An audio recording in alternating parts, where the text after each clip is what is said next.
We're getting new insight into the moment the fertilizer plant exploded in the town of West Texas, killing 14 people. The 911 calls released today detailed the dramatic events. And as Christina Stevens reports, the plant's safety record is being questioned.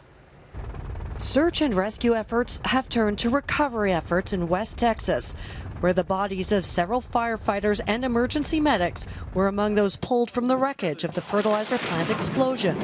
And now some residents on the edges of the blast zone are being allowed to return home.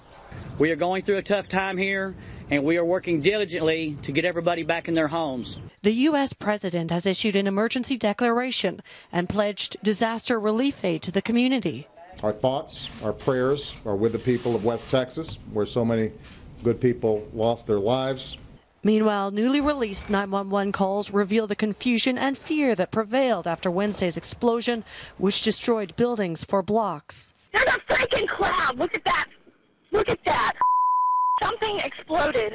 Our house, our whole windows, everything, it sounded like a bomb, and I'm looking outside, and there's like a bomb on 35.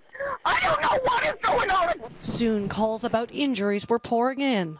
She's there at the West plant right now? Yes, ma'am. She went in to get people out. Okay, yeah, something happened. Yes, ma'am. Somebody told me she had shrapnel on her back. She's hurt.